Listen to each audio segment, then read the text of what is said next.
Here's a celebration gift, $2,000. After giving birth and returning to my husband's family home, my mother-in-law handed us an envelope with $2,000 as a baby gift. I checked the contents and then threw the envelope into the trash. Was this their payback for enduring days of being belittled by my mother-in-law and senior employees? What are you doing? Apologize to Mom, I scolded my flustered husband. Can you say the same after seeing this? My husband, after checking the envelope's contents, glared at his mother with anger he had never shown before. And then he made a decision. My name is Scarlett Wood, 28 years old. I had an arranged marriage with my husband, Elijah. Elijah, 2 years older than me, is the eldest son of a Japanese sweets shop and was raised strictly as the heir, but he is a very gentle and kind person. From the moment we first met, I was drawn to his kindness. I want people around the world to know the beauty and delicate taste of Japanese sweets, so I work as a Japanese sweets artisan. Will you help make my dream come true? Elijah said this and presented me with a Japanese sweet made in my image instead of an engagement ring. As I was moved to tears, Elijah continued to speak. When we get married, Scarlett, you'll work as the young mistress of our shop. Also, we'll live with my parents in our family home. Is that okay? Living with my in-laws was a condition of the marriage. There's a lot that comes with marrying an heir, but as long as Elijah is with me, everything will be fine. Thinking this way, I accepted his proposal. We became husband and wife. As promised, after the marriage, we started living with my in-laws in the residence that also served as the Japanese sweets shop. Scarlett, you married into this family, so of course you should be prepared. Behave properly as the young mistress. Yes. The day I stepped into my husband's family home, I was already met with harsh words from my mother-in-law. The sweet married life I had dreamt of didn't exist in this world. Scarlett, how many times do I have to tell you? Learn our traditions properly. Please be more aware that you're the young mistress and act accordingly. It's so hard on our headmistress to have someone like you marry into our family. I faced daily criticism from my mother-in-law and senior female employees. My father-in-law didn't speak much, but when he was watching me, I felt tense and would sometimes make mistakes because of it. He would sigh loudly, seeing my performance. There was no place for me to feel at ease in this house. But I was determined to work hard, earn everyone's approval, and become a wife Elijah wouldn't be ashamed of. That feeling alone kept me going. During this time, I found out I was pregnant. Take care of yourself and give birth to a fine heir. Everyone, starting with my mother-in-law, began to be more considerate of my condition. At the 5-month pregnancy checkup, I learned the baby's gender and excitedly shared the news during dinner with my in-laws and Elijah. Our baby is a girl. For a moment, everyone froze. A girl? Oh, a girl. Huh. Wait, no one is offering congratulations. Elijah kept his gaze down, silently continuing to eat without making eye contact with anyone. I was taken aback by everyone's attitude. Does an heir have to be a boy? Unable to understand the Mr. Wood family's mindset, I ate my meal in frustration. The next day, everyone's attitude changed completely. Pregnancy isn't an illness. Stop being spoiled and work hard. As soon as they found out the baby was a girl, the criticism and mistreatment from my mother-in-law and senior employees returned. Why can't a girl inherit the Japanese sweets shop? I felt sorry for my unborn child, who wouldn't be welcomed into the world with smiles and blessings. I made up my mind to protect her no matter what. I think you've noticed, Elijah. I've been criticized every day since I married into this family. The way they treat me since they found out our child is a girl is unbearable. One day, I couldn't take it anymore and told Elijah. He looked troubled. Scarlett, I'm sorry. I'm still in training. I don't have the right to oppose this family. Please bear with it. If you learn your job quickly, I'm sure my mother and others will stop criticizing you. I'm very happy whether our child is a boy or a girl. Please take care of yourself. With that, Elijah quickly went to take a bath. Though he tried to be considerate, I was shocked by how unreliable Elijah was. But I rubbed my belly. I can't let this get me down. I'm going to be a mother. I must become strong for that reason. With that in mind, I endured the mistreatment and criticism alone, dreaming of the day my child would be born healthy. In my in-laws' home, I was mainly responsible for cooking dinner. When buying groceries, I'd pay for them first, then give the receipt to my mother-in-law, who would reimburse me. This system made it difficult to buy what I wanted since she checked the receipts meticulously. Because of this system and my mother-in-law's thorough examination of the receipts, it was hard for me to buy things I really wanted to eat. However, after becoming pregnant, I often found myself craving sour and sweet foods. Should I buy it? But I don't want my mother-in-law to make snide remarks again. I debated while shopping, but never found the courage to buy anything. One day, though, I desperately wanted something sweet. Feeling helpless, I agonized over it before finally asking Elijah, who was working in the shop. Oh, I can't help but crave sweets because of the pregnancy. Can I have some scraps or something if there are any? Sure, just wait a moment. Elijah secretly wrapped up some leftover scraps from making the sweets in plastic wrap, avoiding the eyes of the employees. Thank you. But just then, my mother-in-law appeared. What are you doing here, Scarlett? My mother-in-law's gaze falls on my hand. Well, how shameless. This is the workshop for the artisans. I won't allow you to come in here anymore.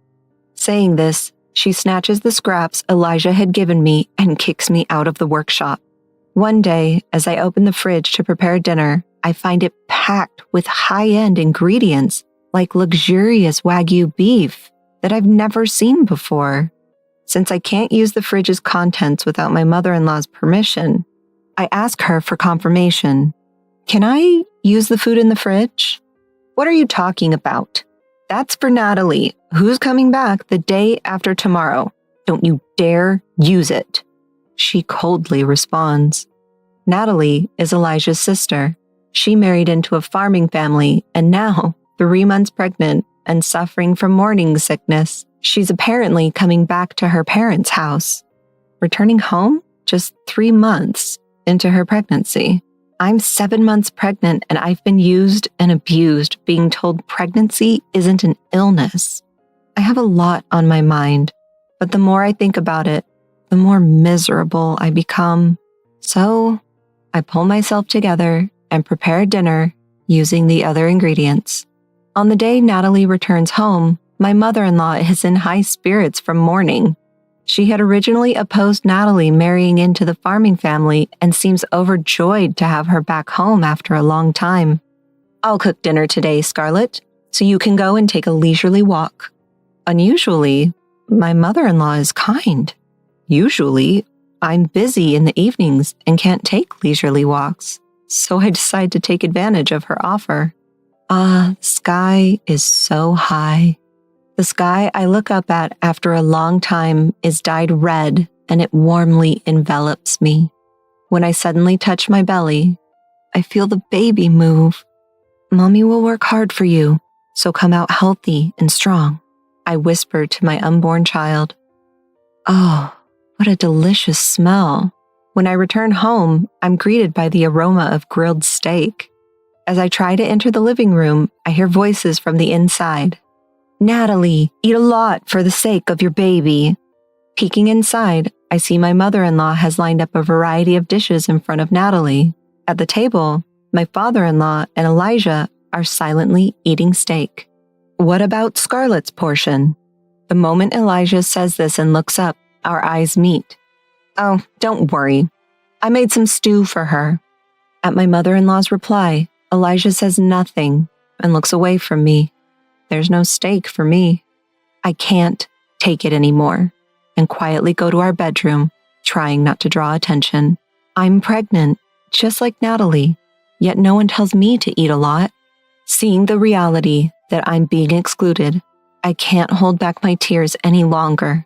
Why do I have to suffer like this? Neither my unborn child nor I are welcomed in this house. I just want to leave this place. My tears keep flowing endlessly. After a while, Elijah comes in with a cold piece of steak. I secretly brought you my portion. It's cold, but I'm sorry for making you feel even sadder with my sister here. He genuinely apologizes, looking remorseful. I should be more assertive, but I'm not good with my mom and sister. My mom struggled with my grandma, so she probably thinks this is normal for a mother-in-law and daughter-in-law relationship. My sister didn't like me since I was little because I was the eldest son and got a lot of attention. And she's always been mean to me behind my back. They're both strong-willed and troublesome. So honestly, I don't want to deal with them. Your family issues have nothing to do with me. Although he apologized, I realize he won't particularly protect me or our child in the future. Feeling even more miserable due to Elijah's unreliability, I eat the steak he offers, though I have no appetite, thinking of the baby in my belly. Even though it's supposed to be high-quality meat, I can't taste it. I mechanically chew and somehow manage to swallow it. Life after Natalie's return is even harder for pregnant me. Scarlett, please fetch this for me. My mother-in-law doesn't hesitate to make me work despite my big belly. Natalie, you should rest until your morning sickness subsides. Meanwhile, Natalie takes advantage of being pampered by her parents and lounges around the house all day. We're both pregnant, but even though my belly is much bigger, it's frustrating, but for now, I have to quietly endure it. Scarlett, I brought some pudding for you. The fact that Elijah started secretly buying me food I wanted to eat because he must have felt sorry for the unbearable treatment I was receiving was at least a small comfort. One day, I happened to see that Natalie's room was filled with high-end branded baby products and maternity items. I had held back and bought everything at a cheap store on the outskirts of town. Both our children would be grandchildren to my in-laws, so why is there such a difference? I tried not to care, but it made me very sad. On December 20th, I finally gave birth to a baby girl. Elijah cried tears of joy. I'll grow up quickly and protect both you and our child. Elijah made this promise to me. When we returned to my in-laws' house after being discharged from the hospital, my mother-in-law surprisingly welcomed us with a smile. Let me hold her for a bit. I handed the baby to my mother-in-law, and as expected, she was skilled at soothing the baby since she had raised 2 children herself. I guess she loves her grandchild after all. I felt a little relieved seeing my mother-in-law's demeanor. After a while, she returned the baby to me and took an envelope out of her pocket to give to Elijah. Here's a gift, $2,000. What? That much? I was surprised, but Elijah didn't seem too shocked. Maybe in this family, it's normal to give that much as a gift. Elijah handed the envelope to me without checking the contents, so I put the baby in the crib before accepting it. I checked the contents, just in case. What? What is this? My mother-in-law looked away, smirking. Enough already. I threw the envelope into the trash. Hey, what are you doing? Apologize to my mom. Elijah panicked. Would you say the same thing if you saw this? I picked up the discarded envelope and showed Elijah the contents. Upon seeing it, Elijah furrowed his brows. Unbelievably, instead of $2,000, the envelope contained a bundle of receipts and invoices for luxury food and maternity items that my in-laws had prepared for Natalie. "What's the meaning of this, Mom?" Even Elijah raised his voice. "It's only natural for the eldest son's family to pay for our household expenses." My mother-in-law shamelessly spouted nonsense. "Why should we have to pay for the maternity items and baby gear meant for Natalie, who had married into our family?" I can't stay silent any longer. I made up my mind to leave this house with my child. At that moment, Elijah's low voice echoed, "I'm leaving this house." What? The room went quiet, and everyone, including me, looked at Elijah. Elijah glared at his mother with a rage I'd never seen before. "What do you think we are? Your attitude towards Scarlett, how you acted when you found out our child is a girl, and how you always interfere with the store I was put in charge of. I've always been unhappy with it, but as the eldest son of this confectionery shop, I thought I'd endure it until I became a capable person to protect the shop. However, I've reached my limit. Our family is leaving this house. I won't take over the shop. Thank you for everything," Elijah said and deeply bowed to his parents. My in-laws were speechless at the unexpected turn of events and eventually left the room silently. "Scarlett, I'm truly sorry for everything. I'll protect you and our child. I decided to leave this house on my own. But will you stay by my side?" Elijah's face returned to its usual gentle expression. "Yes, thank you for protecting us. Let's overcome any difficulties together as a family of 3. From the next day, Elijah started looking for a new home, and a week later, our new life as a family of 3 began. Our new home was a small 2DK apartment, but it was very happy and a comforting space for me. Make sure you eat a lot and sleep well when you can. And to my surprise, our new home was only a 5-minute walk from my parents' house. Elijah is really a wonderful person. It's rare for someone to admit their weakness and ask for help as an adult. According to my mother, had explained and apologized for everything to my parents the night he decided to leave, asking for their help moving forward. "You can always rely on us. We're so happy that you're close by." I cried at my mother's kindness. Elijah occasionally gets messages from his mother asking to show their grandchild, but he seems to only send pictures. After discussing as a couple, we decided that our family and his parents should keep a distance for a while, and we never told them our new address. Thanks to that, we were able to live peaceful days. "Scarlett, we're running out of diapers. I'll go buy some." Elijah actively helped with housework and childcare, and we cherished our modest happiness, living humbly every day. "I'm thinking of starting my own business." One day, Elijah came to me for advice. Even though the path to inherit his family's business had been closed off, Elijah, who had been fascinated by traditional Japanese sweets since he was a child, had not given up on being involved with them. His dream of sharing the beauty and delicate taste of Japanese sweets with people all over the world, which he had shared with me before we got married, was still alive in his heart. To make that dream come true, Elijah decided to start an online store for Japanese sweets. I was inspired by him. I wanted to help him achieve his dream too.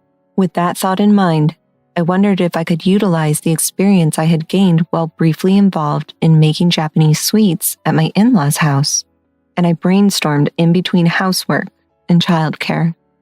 "Look at the beautiful Japanese sweets Papa made." One day, showed our child the Japanese sweets he had made. Although our 0-year-old child couldn't eat them yet, their eyes sparkled, and they laughed excitedly at the sight of gentle colors unique to Japanese sweets. Seeing that, I had a flash of inspiration. What about Japanese sweets that even babies can eat? In my head, I pictured cute baby smiles and Japanese sweets overlapping. As soon as I told Elijah, he agreed, saying, "That's a great idea," and incorporated my suggestion. We focused on developing Japanese sweets that utilize the natural sweetness of ingredients like sweet potatoes instead of sugar, and the gentle colors of the ingredients themselves without using food coloring, all while making them suitable for babies. And in about 3 months, we created the product we had envisioned. At first, we placed our sweets in a friend's Japanese sweet shop and observed the customers' reactions. The feedback was better than we could have ever imagined, with comments saying they were perfect for first meals and birthday parties. This could work. With that thought, we started selling our sweets online, and they became a huge hit in no time. The media picked up our story, and our company steadily grew. Until the business took off, Elijah and I were fully occupied with childcare and work. However, by the time our daughter turned 2, the company had stabilized and was generating a steady income. As we gained some breathing room, I suddenly thought of Elijah's family, with whom we hadn't spoken for almost 2 years. In fact, after we left, I heard that Natalie developed preeclampsia during her pregnancy and had to be hospitalized. Perhaps it wasn't good for her to eat high-calorie food and expensive meat from her in-laws without exercising much. She had to endure a restricted pregnancy with strict bed rest and dietary restrictions. Well, everyone must have been relieved when a healthy baby boy was born. Unfortunately, the bad news continued as the family's Japanese sweets shop went out of business after Elijah left. What happened to your parents after they closed the shop? When I asked Elijah, he said they were living modestly on their pension. Despite not having many good memories, they were still the people who raised Elijah. 2 years had passed since we left his family's home, and our anger had somewhat subsided. So, after discussing with Elijah, we decided to give each of his parents $2,000 in cash as a birthday present. By the way, the amount of $2,000 came from the $2,000 his mother had mentioned as a childbirth gift. We didn't know if she remembered, but if she did, we hoped she would reflect on it. Later, we received a message from Elijah that the money we sent by registered mail had arrived. His parents were apparently very happy. Although we weren't ready to visit his family's home yet, we believed time would resolve this issue. As long as we live our lives with pride, things should move in a positive direction. Childcare is still a challenge, but with the support of my parents, I can focus on Japanese sweets with Elijah. Mom, is this my candy? Yes, Cherry. The cherry blossom petals are beautiful, aren't they? Tasty? Delicious. I'm so happy. My daughter touches her cheek with a delighted expression. This is a Japanese sweet we developed to be edible even for 1-year-olds, melting in their mouths without needing to be chewed. We made it into a cute Japanese sweet shaped like cherry blossom petals, inspired by our daughter's name, Cherry. I hope this sweet, like our child, brings smiles to everyone's faces. Mom, here! Open wide! My daughter feeds me a piece of the sweet. The gentle sweetness melts in my mouth. I love that face, Mom. I hope this blissful moment with Japanese sweets reaches people all around the world.